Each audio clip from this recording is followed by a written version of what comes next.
The Fifth Age, the Age of Blood. When the Witch King launched his new invasion of Ulthuan, his first act was to rebuild the fortress of Anlec. Black stone was brought from the quarries of Nagaroth, and with it, mighty walls and towers were raised. Though lacking the sheer size and grandeur of its previous incarnations, the new Anlec was nonetheless a formidable fortress. More importantly, it was a secure base from which Dark Elf armies could once again besiege Griffon Gate. As the Dark Elves rampaged across Nagarythe, the Phoenix King Morvale mustered what troops he could. With so many warriors lost in the attack on Nagaroth, he was forced to institute a system of militia levies to reinforce his armies. When news of this development reached Malekith, he scorned these new troops, dismissing them as cowards and peasants ill-suited to the warrior's mantle. And so it proved at first, though Griffon Gate held the dark tide of Nagarothi at bay. Its defenders owed success to their steadfast determination and the fortress's cunning design more than to their own skill at arms. The bloody months of the siege ground on into years, and still neither side could find advantage.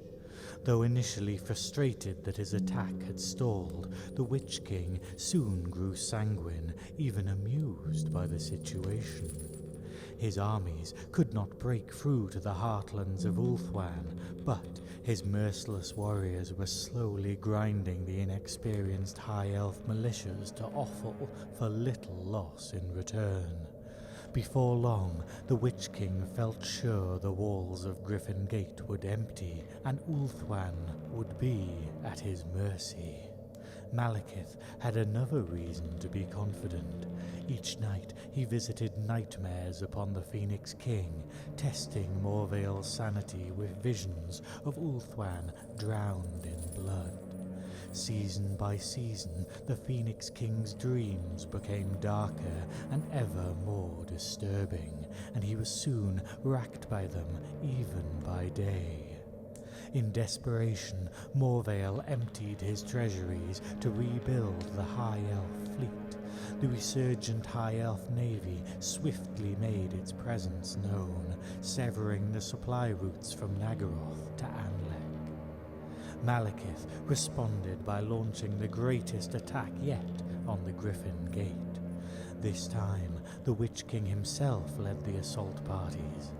With sword and sorcery, he swept the defenders from the ramparts of Griffon Gate and breached the outer walls. Only the central keep remained inviolate. In that hour, the fortress could have fallen, but the Dark Elf forces were scattered, and many were distracted by the cruel pleasures they were inflicting on the prisoners taken as the walls were overrun. Then, during its hour of greatest need, Menthius of Calador reached Griffon Gate with a relief host, breaking the army of Nagaroth. Though Malekith raged, he could not rally his forces swiftly enough, and they were forced from the fortress by Menthius's spears. Over the decades that followed, sporadic fighting between the Dark Elves and High Elves rippled across the Shadowlands. Unable to muster the supplies for an outright battle, Malekith was forced into a strategy of ambuscades and raiding, a poor duty for an army of such magnificence. Worse, the long years of war slowly transformed Ulthuan's inexperienced citizen levies into regiments just as hard-bitten and determined as the Dark Elves they fought.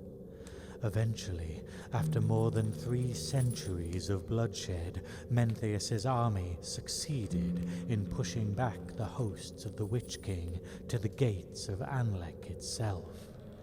That final battle raged for weeks, weeks, and the moments of respite were as rare as they were fleeting. Once again, the Witch King took personal command of the fighting, and none amongst the High Elf host suffered as greatly as those who opposed his blade. In the final assault, Mentheus was slain by a bolt thrower, and his dragon, Nightfang, went berserk. The beast wrought great ruin on both the Dark Elf army and Anlec itself, before finally succumbing to its wounds. With Anlec cracked, Malekith was forced to quit Nagarythe once again, his bitterness and rage greater than ever. On his return to Nagaroth, the Witch King ordered the execution of the admirals who had so pitifully failed to breach the High Elf blockade. It was many long weeks before any save Morathi dared speak with him. The Witch King did have one final revenge. Even as the towers of Anlec fell, Morvale finally succumbed to despair and committed suicide by throwing himself into the sacred flames of Asuryan. 7 Phoenix Kings had now died, and Malekith had seen them all pass, his life sustained by dark energies. The Witch King vowed that he would survive to see the last of the Phoenix Kings perish, even if he had to wait until the end of all things. The 6th Age, the Age of Glorious Torment. Malekith now turned his gaze from Ulthuan and set his sights on the wider world. It had increasingly come to his attention that the globe was now home to many ascendant powers, and he determined that their wealth would be seized and harnessed to the Witch King's cause. Thus did Malekith decree the Age of Glorious Torment to have begun. He bade the Dreadlords of Nagaroth take ship about the globe, sowing terror wherever they might. Competition amongst the noble families of Nagaroth fueled a massive expansion of the raiding fleets. Any Dark Elf with the right blend of determination, bravery, and ruthlessness could make his or her fortune fighting on distant shores. Even Malekith was not immune to Wanderlust's lure. At the head of a black fleet, he travelled the far reaches of the world, wreaking ruin and bringing dismay wherever he went. The sleek and sinister Dark Elf raiding vessels soon became feared across the world. Each dawn, the black-hulled vessels slipped their moorings at Arnheim, Canaroth, and Padravan, only to return weeks later, holds laden with slaves, treasures, and the wealth of distant lands. Ports were burned across the length and breadth of Bretonnia, the inhabitants put to the sword by scale-cloaked raiders or offered in ritualistic blood sacrifice. Famously, Duke Bastintal of Leonguil returned from crusade to discover his castle stripped of all its finery. Every chamber knee-deep in congealing blood, and the dismembered body parts of his household strung from finial and architrave. Tillian dukes paid massive ransoms in order to guarantee their city's safety, then died alongside their subjects as the Dark Elves reneged. Elsewhere, the great temple cities of the southern continent were defiled and their timeless treasures ransacked. As the wealth of barbaric lands flooded into the Witch King's treasury, the Dark Elf fleets expanded once again, ultimately eclipsing the all but forgotten glories of yore. At Malekith's command, they recommenced their raids upon Ulthuan shores, wreaking whatever woe they could. Advantage was also sought in subtler ways. Dark Elf ships shadowed Ulthuan's merchant vessels as they plied their trade, learning the location of the High Elves' closest allies. This information, in turn, allowed the Dark Elves to infiltrate the courts of such realms. Some they struck bargains with, others they set about undermining in order to deny aid to the High Elves in the war that was sure to come. Over the course of the centuries, many realms experienced both the cold embrace and the wicked betrayal of Dark Elf diplomacy. Yet few who had been bloodied by Malekith's claws were entirely reluctant to welcome him as an ally afterward. Bitterness had done little to dull the Dark Elves' allure. When they wished it, the Witch King's ambassadors could speak charmingly enough to soothe over even the rawest of grudges, and they were wealthy enough to awaken the most closely guarded avarice. It helped also that Malekith's emissaries were steeped in the most sinful and hidden of desires, and they used this knowledge to unlock many a heart that would otherwise have been fixed against them. Only in Athel Lloren did their honeyed words fall upon deaf ears. The Wood Elves listened politely for a time, then bade the Dark Elves leave and never return.